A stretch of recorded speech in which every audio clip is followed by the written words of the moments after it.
Good morning, everybody. I'm Todd Forrest. I'm Arthur Ross, Vice President for Horticulture and Living Collections here at the New York Botanical Garden, and I am thrilled to welcome all of you to the final Winter Garden Lecture of 2025. As we begin, I'd like to acknowledge that the New York Botanical Garden is located in the ancestral homeland of the Lenape Delaware people.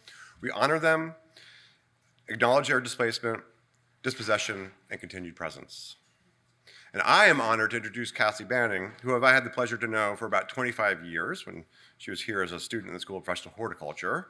And Cassie, a graduate of Cornell and, of course, NYBG's School of Professional Horticulture, is Director of Farm and Gardens at the Mount Desert Land and Garden Preserve in Seal Harbor, Maine. The Land and Garden Preserve comprises about 1,400 acres of natural areas and cultural landscapes in the shadow of Acadia National Park on the magical Mount Desert Island. Cassie leads a team of horticulturists who care for three wonderful gardens in the preserve: Askew Garden, Thuya Garden, and the Abby Aldrich Rockefeller Garden. Cassie also oversees McAlpin Farm, which produces plants for the gardens in the preserve. Each of these gardens has its own character and charm. All of them are in graceful conversation with the inimitable borrowed landscape of Down East Maine. The Abby Aldrich Rockefeller Garden gets my vote as America's most elegant and horticulturally sophisticated display garden, and it should be on any thinking gardener's short list of the best gardens in the world. While not as well known, Thuya and Askew gardens are delightful and important examples of mid-century American garden design. I imagine most savvy garden people, that means most of you, would think to yourselves, boy, I would love to have Cassie's job. Maybe I should quit my day job and enroll in the School of Professional Horticulture.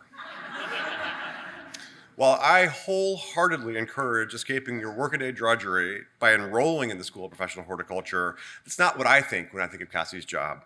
When I think about Cassie's day-to-day, I wonder, how does she manage all the ghosts?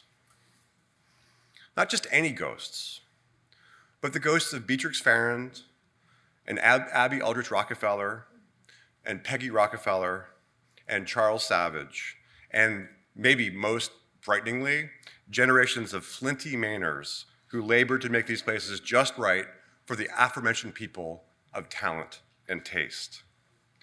Working in three renowned historic gardens must present a unique challenge for a skilled and ambitious gardener like Cassie. Great gardens are evolving works of living art that reflect the knowledge and passion of the gardeners who tend them every day as much or more than their creators. There is no doubt that Farrar, Farrand, and Savage created works of living art.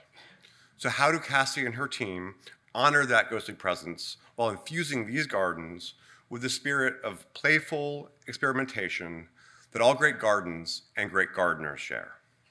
I, for one, can't wait to learn how Cassie keeps the ghosts happy while bringing her own talent and taste to their work. Please silence your cell phones and join me in welcoming Cassie, who will present three gardens on the coast of Maine. Cassie.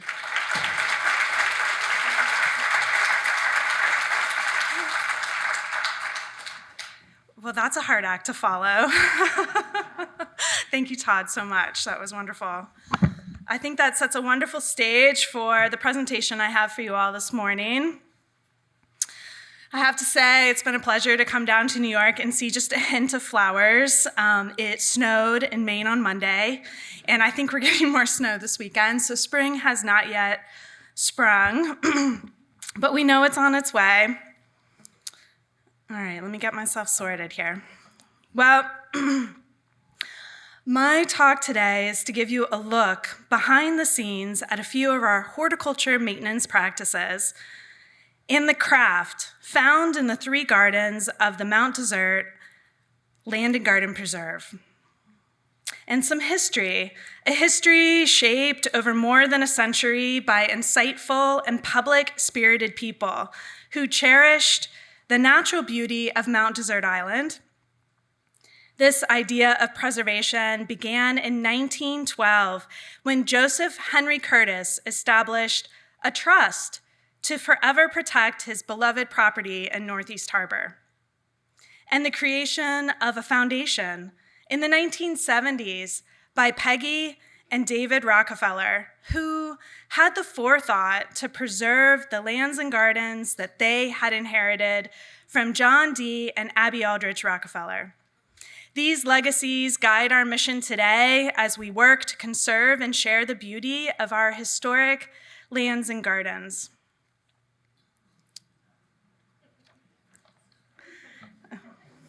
Oh, we're off to a great start. It's going to be a good hour. The Astaku Azalea Garden is an intimate garden, a woody plant landscape that strives to combine the best natural features found on Mount Desert Island, along with being inspired by classic Japanese garden design. Curated views of the Astaku Pond, along with a stunning spring and fall display of color, still shapes the design of this garden even today. Thuya Garden, much loved. Who here's been to Thuya? Oh yeah, some of you in there. It's nestled behind a rusticator's lodge on the side of Elliott Mountain, overlooking Northeast Harbor. This is a landscape loved for its long, colorful border garden, its quiet wooded pathways, carved cedar gates, signs, and pavilions that provide a shaded summer escape. The Abby Aldrich Rockefeller Garden, a summer estate garden, one of the few remaining private landscapes that can still be seen today, designed by landscape architect Beatrix Farrand. With its flower border rooms, straight formal pathways that cut through a curated native landscape home to sculptures from China, Japan, and Korea. We are not just gardens. 1,400 acres of natural lands can be experienced from carriage roads or hiking trails that meander through spruce fir forests with crystal clear streams. To see a beautiful landscape filled with acidic loving plants and meadows, or a marsh. Mount Desert Island is home today to seasonal bustling tourist towns. Acadia National Park and a thriving lobster industry. Generations ago, Wabanaki people traveled here, setting up temporary camps. They hunted, they fished, they gathered berries, harvested clams, and traded. Followed by painters. Thomas Cole, a painter and founder of the Hudson River School, writes in 1836, "Nature has spread for us a rich and delightful banquet. Shall we turn from it? We are still in Eden. The wall that shuts us out of the garden is our own ignorance and folly. May we at times turn from the ordinary pursuits of life to the pure enjoyment of rural nature, which is in the soul, like a fountain of cool waters to the wayworn travelers." The artists of the Hudson River School helped to inspire their patrons and friends to experience Mount Desert Island. Called rusticators, they enjoyed the fresh salt air, amazing scenery, and relaxed pace. John D. Rockefeller Jr. and his wife, Abby Aldrich Rockefeller, also were attracted to the quiet beauty that professors, theologians, and scientists found in Seal Harbor on the eastern tip of Mount Desert Island. They themselves were philanthropists. John Jr., the only son of Standard Oil co-founder John D. Rockefeller, and Abby, the daughter of Nelson W. Aldrich, a Rhode Island senator. They lived here in New York City and were prominent members of society. Yet starting in 1916, they escaped New York to summer here at the Eyrie, surrounded by mountains and ocean. 10 years later, in 1926, they were ready to develop a garden where they found a level plot of swampy woods amidst the spruce fir forest, just about a half mile from the Eyrie. They approached their friend and colleague, Beatrix Farrand.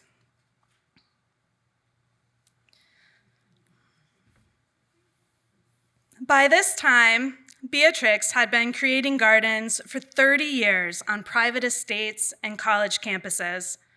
She even designed the rose garden that you can see here at the New York Botanical Garden. She designed that back in 1916, around the time when the Rockefellers moved into the Eyrie. A founding member of the American Society of Landscape Architects and a pioneer of her time, whose landscapes still inspire so many of us today. Do you feel her ghost? Beatrix also had a family home just down the road in Bar Harbor, where she had spent her childhood summering on the coast, and later in life created Reef Point Gardens. Beatrix's clients, John Jr. and Abby, initially had two main desires for this garden: a Chinese-inspired landscape and a cutting garden. Beatrix would, over the next 10 years, work with John Jr. and Abby to design, construct, and lead the maintenance of the Eyrie Garden.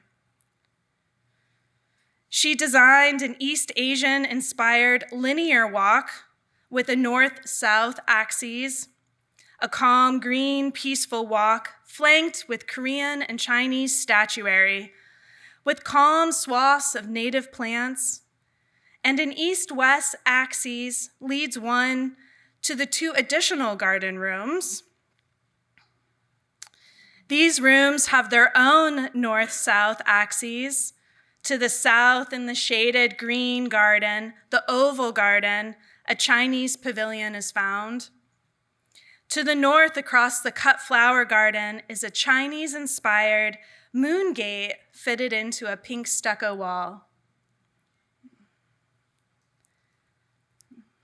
The cut flower room, with its sunken border, was overflowing in the summer months with a riot of color, texture, and fragrance.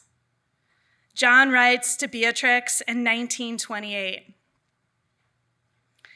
"As I was happy to tell you the other day, even I, unintelligent about gardens as I am beginning to see real beauty and charm in Mrs. Rockefeller's garden.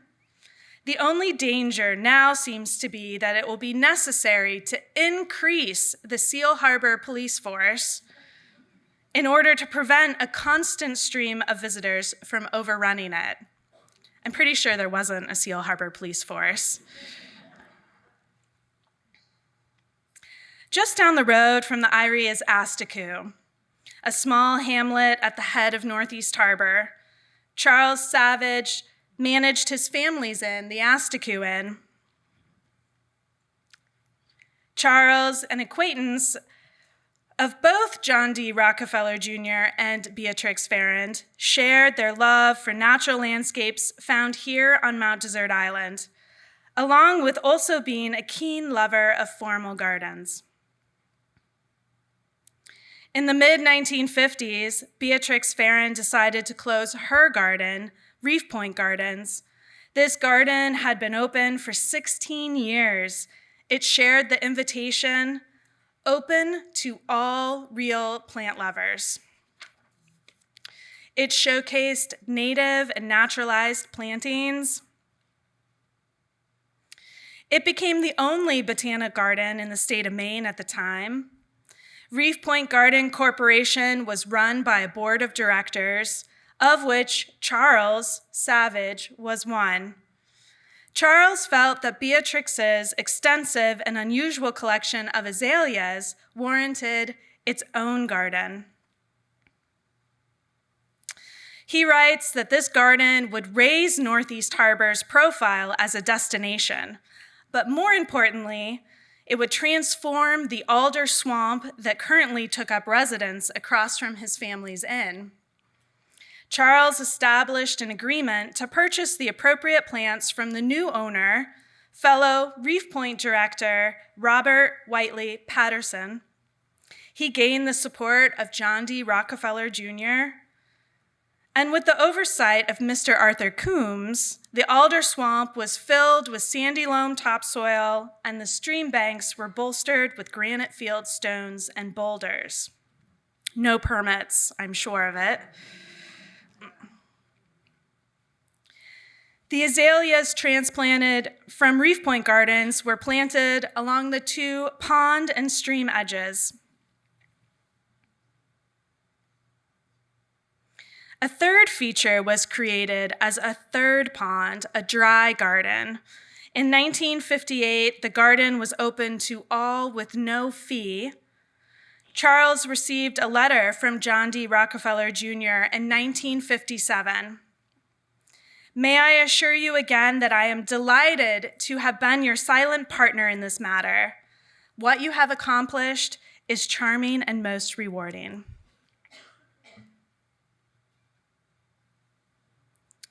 Charles was also the trustee of Thuya Lodge and Astaku Terraces and Landing.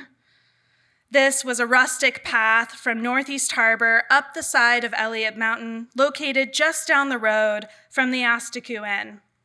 This property was gifted to the town of Mount Desert back in 1929 by Joseph Curtis, a Boston landscape architect. Joseph, resting on granite outcrops along the Astaku Terraces, intended his lodge and lands between Northeast Harbor and his home on the side of Elliott Mountain to be used as a small park. Charles had opened Curtis's last home, Thuya Lodge, a rusticator board and batten lodge that welcomed its first summer guests back in 1931. From the early days of his trusteeship, Charles envisioned a future day when a garden might be brought into being in the old farm patch behind Thuya Lodge. After completing the Astaku Azalea Garden in 1958, he used large specimens of shrubs and trees to create the framework for a garden. He also used a cross-axial design, taking inspiration from Beatrix Farren's design for the Eyrie Garden. He incorporates seating pavilions, carved entry gates, elaborate cedar fence details, all built on site from local cedar by his cousin, Augustus Phillips. He designed gateways to connect his new garden to hiking trails, trails used for generations to escape into the natural landscape. Creating a cedar seating pavilion as the north axis, where one can sit and overlook a long linear border garden. The flower borders Charles envisioned would be an informal nature to blend with the rustic setting. Today, Thuya Garden sees roughly 20,000 guests from June through September, cared for by a team of 6 gardeners and a wonderful crew of Thuya Lodge docents who share the site's rich history with about 9,000 guests a season. They continue the legacy that began back in 1931 when docents greeted 95 guests.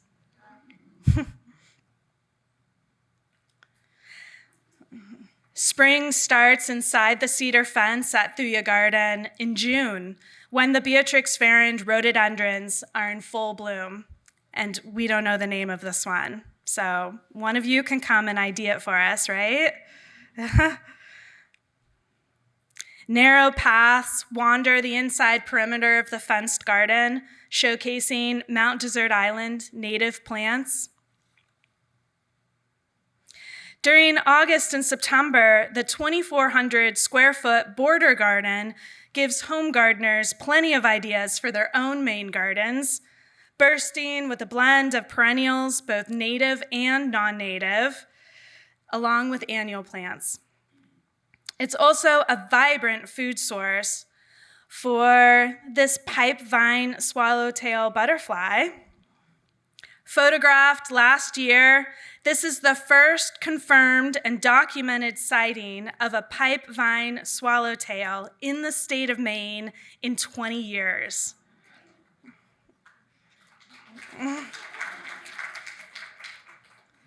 Maybe that's thanks to the pipe, wrong word, sorry. Maybe it was attracted, I want to say pipe vine swallowtail, pipe vine plant, but it's the Dutchman's pipe vine plant that was added to the garden just a few years prior. Plants and insects, they go together, right?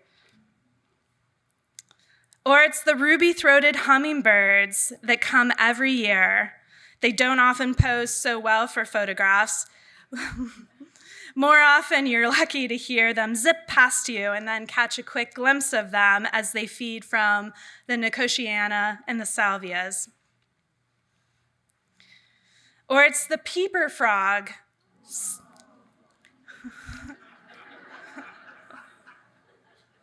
Sleeping the day away in a dahlia flower.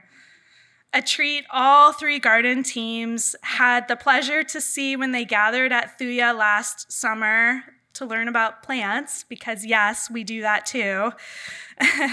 And we found the peeper frog.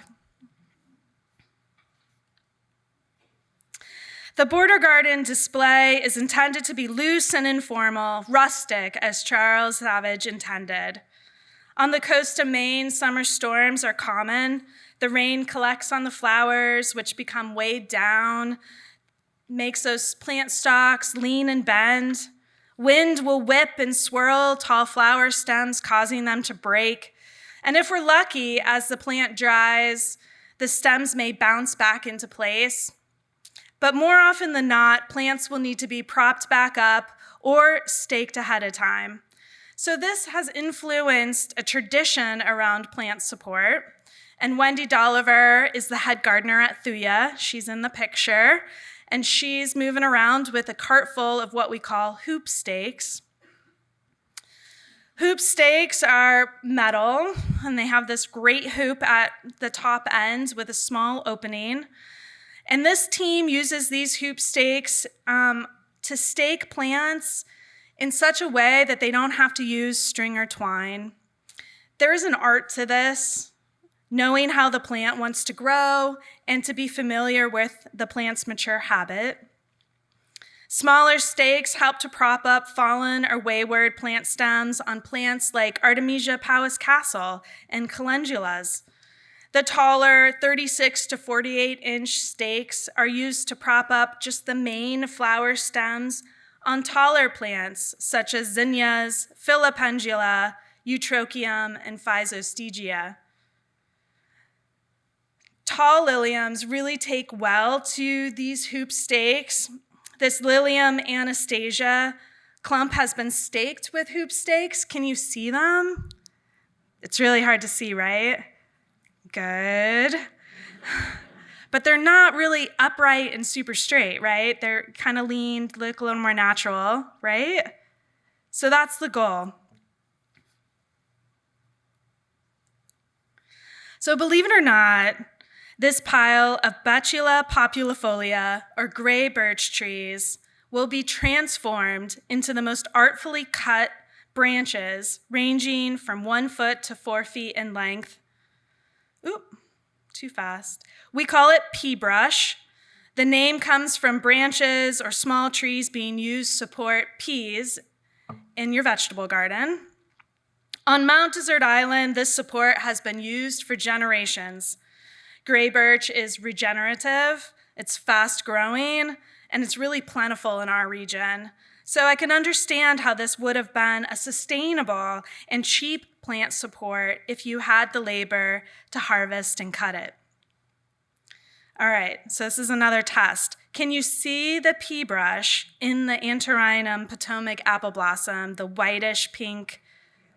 Yes? Just a little bit, right? Okay, I'm gonna go with just a little bit. So the goal with all our plant support is for it to be subtle, hidden, yet effective. Behind the scenes at the Abbey Aldrich Rockefeller Garden border, pea brush has just been installed in a newly planted clump of antirrhinum. Pea brush is typically installed as the plants are growing. The plants will then grow up through it and around it and hide it when they are in full grown. But we still do add it after the plant might be beat down a little bit from a rainstorm. Gray birch has a denser branching habit than other local birch species, such as white or yellow birch. The denser branching provides more opportunities for those branches to provide support. It's harvested from old blueberry fields in November and December after the trees have gone dormant. The birch trees are then cut to size in the spring, which Erin and Emma are doing here in this picture, and then we have it all ready to install as the garden is being planted. So it creates the most artistic natural plant support, which only makes this 10,000 square foot border garden that much more spectacular. So today, the Eyrie Garden is now called the Abbey Aldrich Rockefeller Garden. It's cared for by a team of 7 gardeners. This summer, garden is open to roughly 7,000 guests as a ticketed experience from July to September. In this garden, a more formal look is desired with our staking. Liliums have a tradition of being staked very straight and upright, using various lengths and thicknesses of metal stakes. These stakes have been painted with, they have really been with the garden for decades. They have been painted a dark green color. The stakes are slid in right behind the lily stem, and we use green cotton string, very fine, to tie the stem in a figure 8 to the stake. Finn is demonstrating that with Lilium Fusion on the left. And on the right, you can see an already staked Lilium High Tea, who is just showing itself off as it towers above Hemerocalis, Buttered Popcorn, and Zinnia Aztec Sunset. I also think our approach to delphinium staking is fairly unique. Past generations of garden staff have tested green paint colors to find the perfect color that matches the pale green of a delphinium stem and leaf. Today, we still use this delphinium green paint color to paint our new bamboo stakes. The stakes are then sized to each flower stalk's height, placing the stake behind meaning that the plant stem is between you as the viewer and the stem. We use the figure 8 green cotton string technique for this as well, where we marry the stem to the stake just before the flowers open in early July.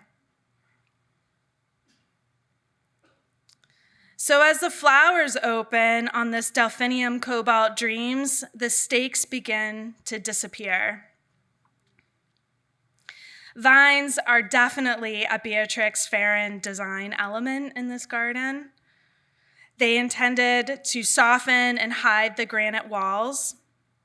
Each year, generations of gardeners have retrained the 36 clematis vines onto the walls during the month of June, which is a daily activity. The vines grow so quickly. Maggie here is training clematis niobe onto the wall using chicken wire and green cotton string. The chicken wire still works pretty well today for large, well-established vines that are vigorous enough to cover and hide the chicken wire.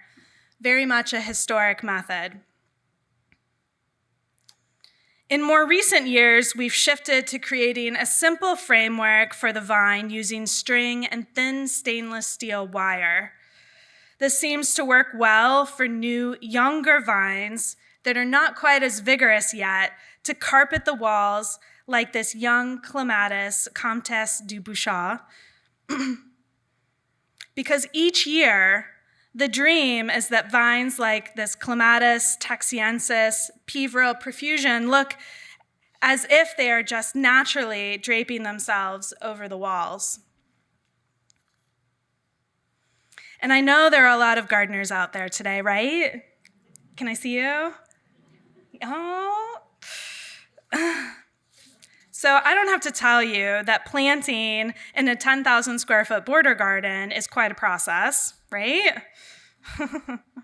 Over 3,000 plants are planted each June in the Abby Aldrich Rockefeller Garden border, and about 1,000 plants are planted into the Thuya Garden border.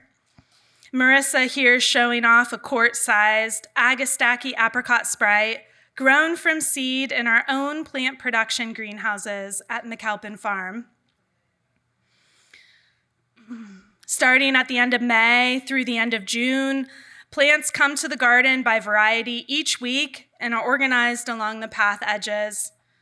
Erin Paxton, the Abbey Garden manager, and Wendy Dolliver, the head gardener at Thuya, will lay out the plants in the planting beds based on the planting design.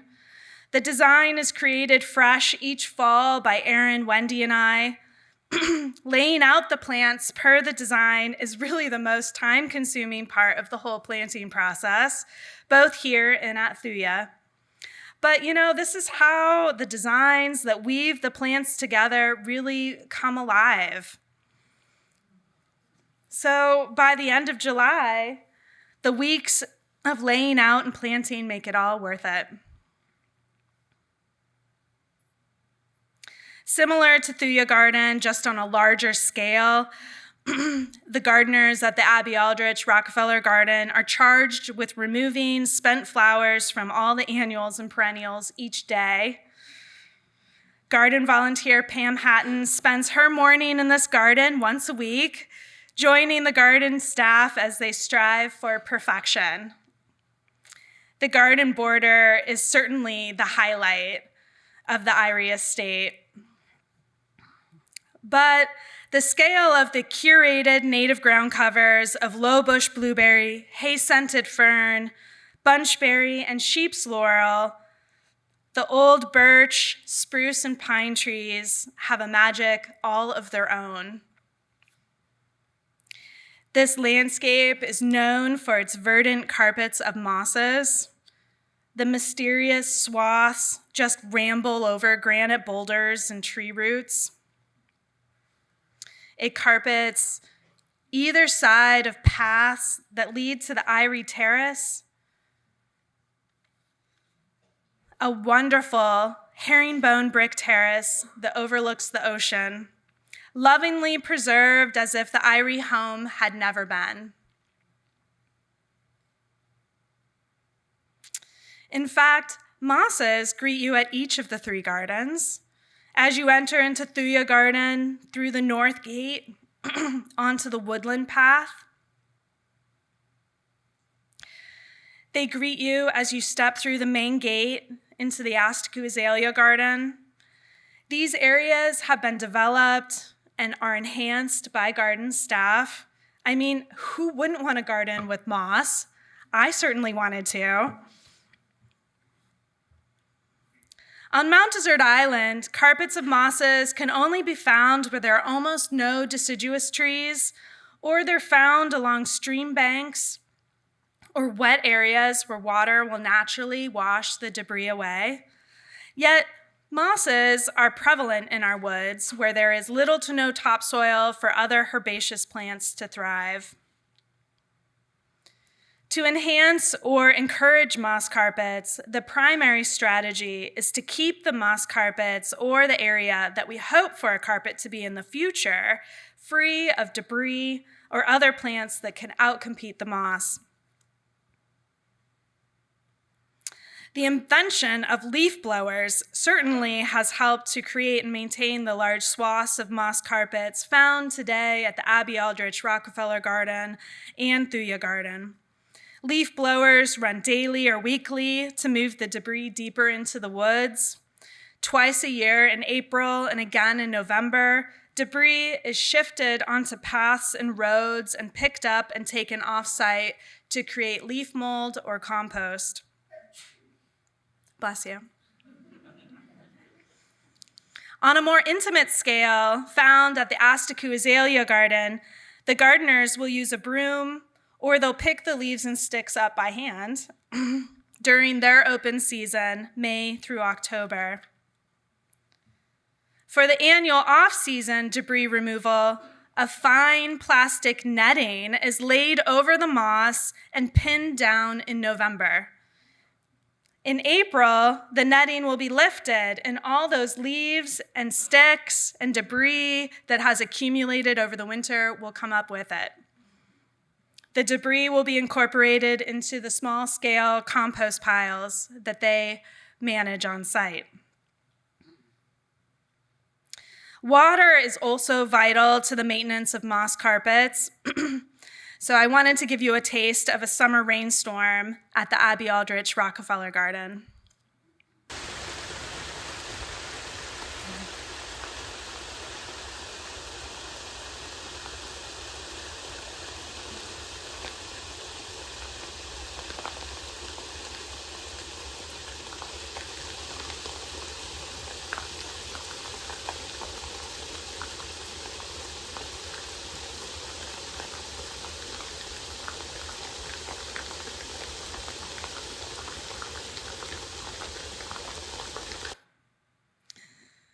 After a shower like that, a moss carpet might not need water for a week or more. Or the fog, mist, or heavy dew will provide the moisture and nutrients mosses need to stay verdant, since they have the ability to move water from their surroundings using capillary action without any intervention from you or I. Although extended periods of dry weather can certainly cause mosses to desiccate or go dormant, if a moss species has adapted to naturally grow along a stream bank, they may even begin to die back if they dry out for too long. To prevent this, a short 10-minute burst of water once a day, every other day, that might do the trick.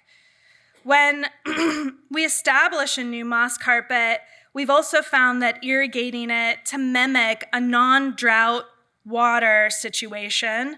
So what kind of water is the moss naturally getting when it is getting water? That's the idea you want to mimic. And if we provide that water to mosses when we're trying to establish those new carpets, we found that maybe we'll get a carpet in 2 to 3 years instead of 5 or 6 if left to nature.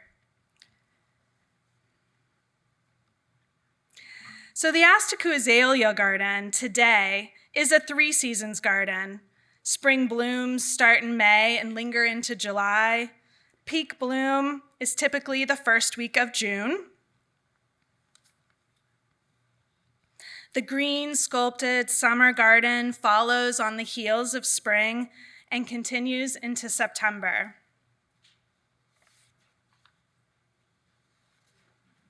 When the vibrant fall color starts to develop, typically in full glory during October. The garden staff team of 6 see roughly 25,000 guests from May through October. A landscape primarily of woody plants with a large collection of rhododendrons and azaleas. This collection began with Beatrix Farron's Reef Point Garden collection, and it has evolved thanks to Thomas Hall, Patrick Chassé, Eloise Felton, Beth Strauss, and Mary Roper. A landscape sculpted to resemble Japan and Acadia through thoughtful plant selection, the curation of views, and detail pruning. Each shrub and small tree in this garden are pruned every year.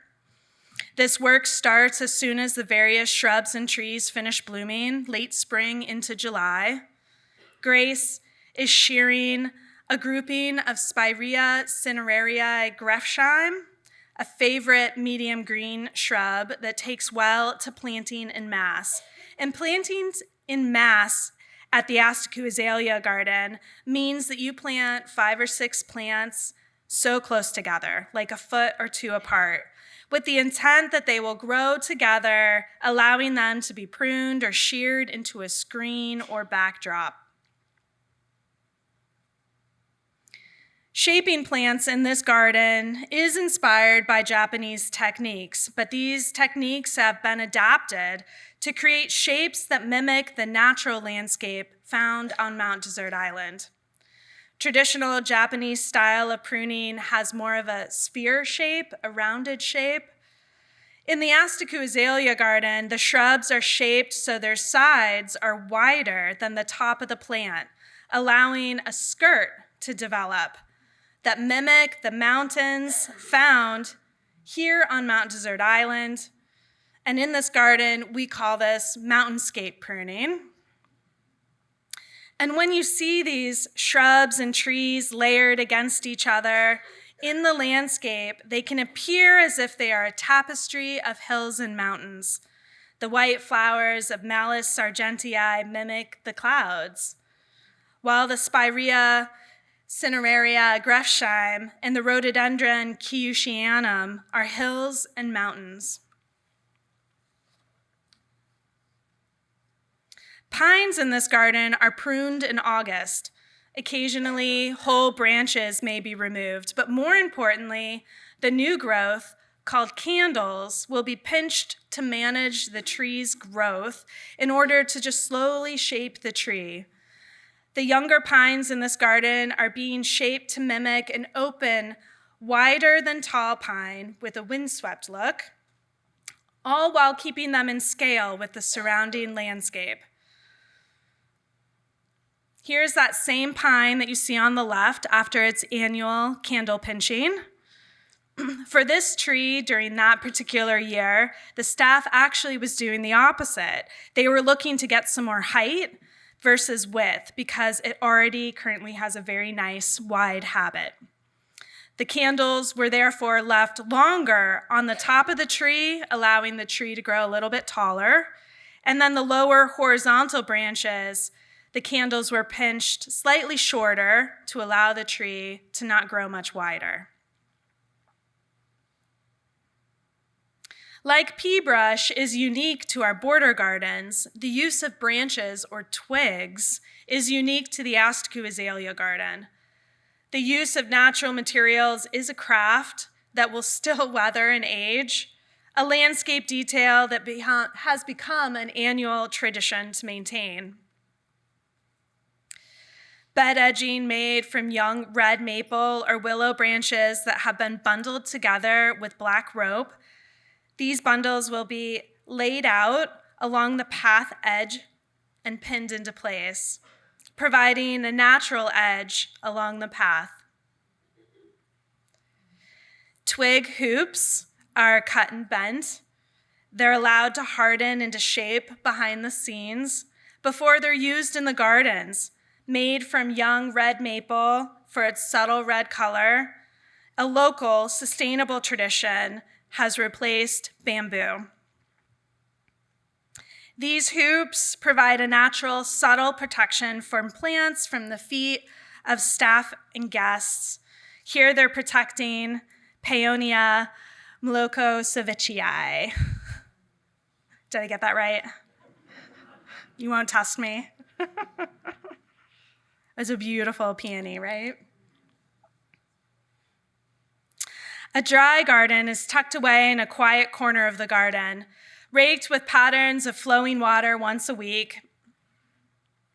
Cleaning this feature before each raking of the leaf, needle, and seed debris from the mature overhanging Pinus rigida, or pitch pine, Thuya occidentalis, and mature rhododendrons is really the key to maintaining this garden.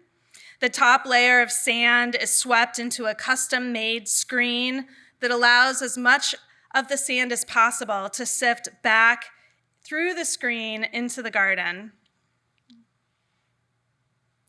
This dry garden which was named the Sand Garden, is a fabulous example of a landscape restoration that was undertaken to conserve this feature for generations to come.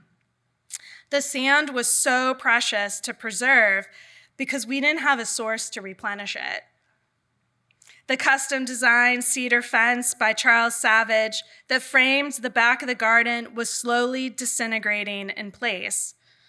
The dry stacked stone wall was bowing out into the sand from root growth or soil movement, while the reclaimed clay roof tiles that were used in its construction were breaking.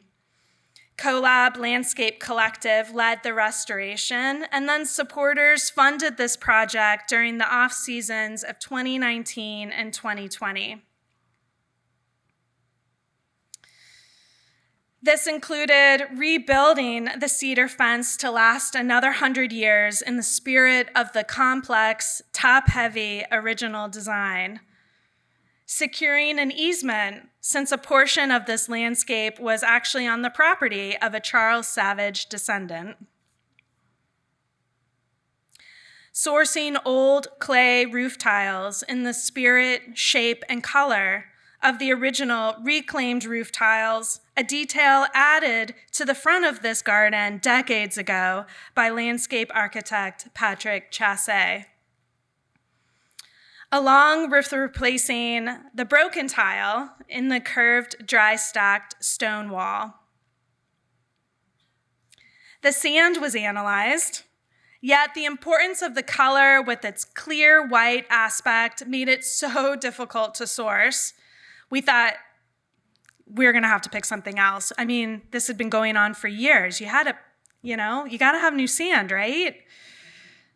But they did find the exact match in Hawthorne, Florida at Edgar Minerals.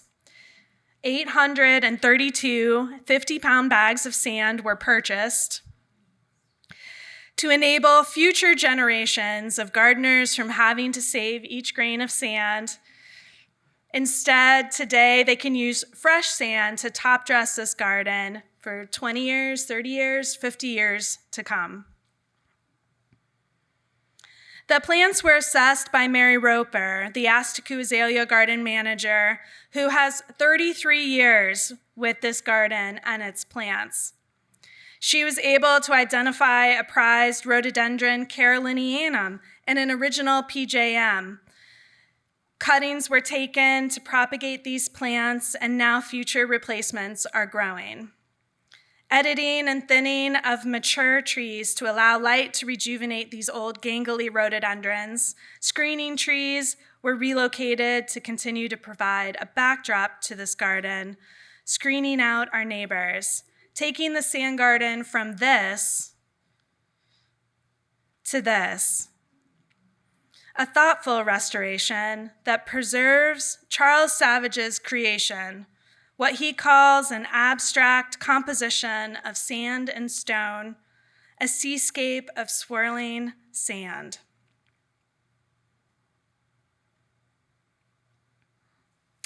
The one element in our landscapes that may weather the passing time without any intervention is our granite stonework, some of which has not been touched since the early 1900s, built to last by talented Italian stonemasons.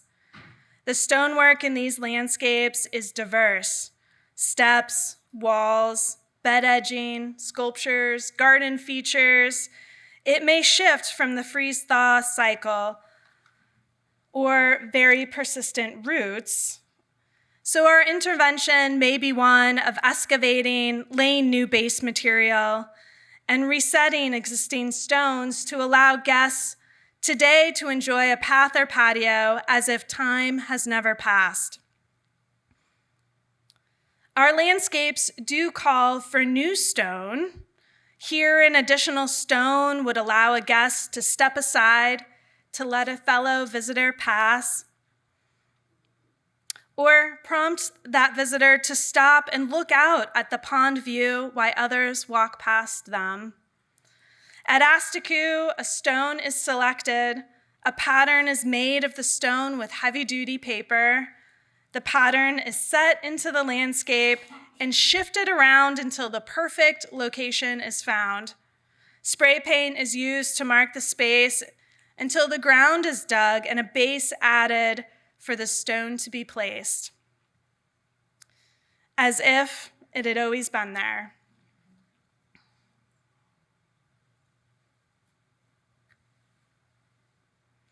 Granite found on our part of Mount Desert Island, Cadillac granite, is a heavy, dense stone and can weigh 200 pounds per cubic foot.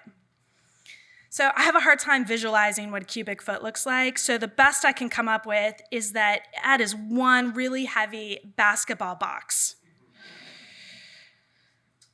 We're really careful about sourcing granite from other parts of Maine.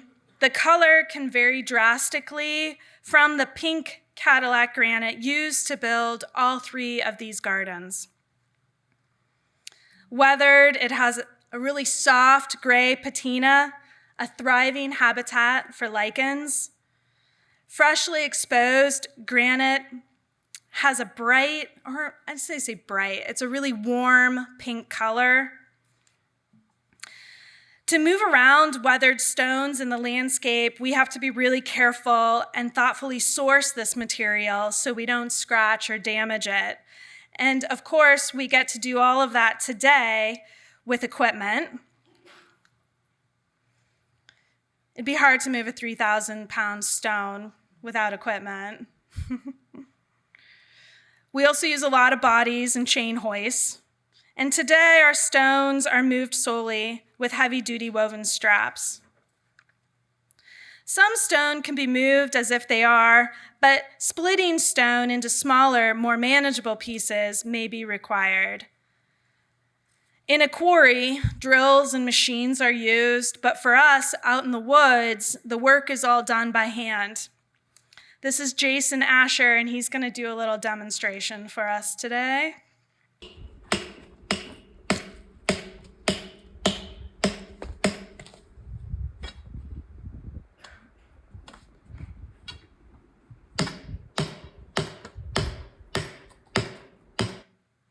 Jason's using a steel mallet to tap steel feathers and wedges into starter holes.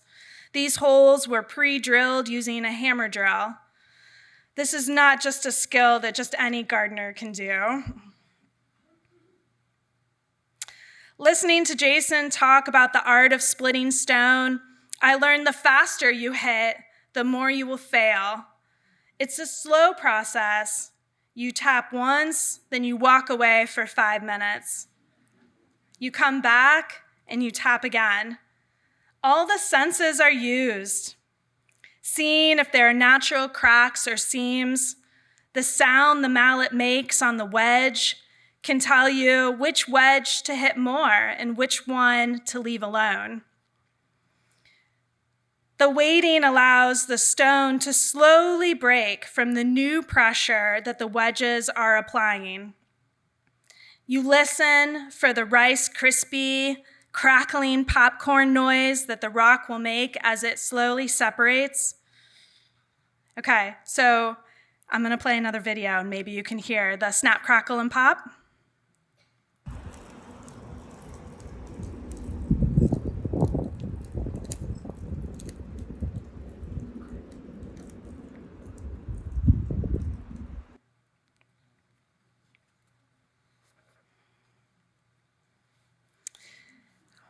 Have you ever thought about what it would be like to crack open a stone that hasn't seen the light of day for 420 million years? I mean, that never crossed my mind, but my new boss asked me that question, and I was like, oh my God, no, I've never thought about that, but that's what we do. These stones are intended to become steps in the restoration of the Thuya Landing Pathway, a historic path that connects the Thuya Landing and dock, a dock on the Atlantic Ocean, from the harbor to our lands and garden, as Joseph Curtis intended. The old timers say, you get your wedges in, you walk away, and you smoke a cigarette. A lot of ghosts here. Having the luxury to take the time to allow for perfection is a part of the culture of the Mount Desert Island Land and Garden Preserve. We're not just a new plant will have the perfect location and orientation, but the perfect weathered stone will find a home in a landscape with the perfect depth, with the perfect orientation, the time to shift a 6,000-pound stone just an inch, with the perfect height, to be enjoyed as if it had always been there, seamlessly fitting into the landscape.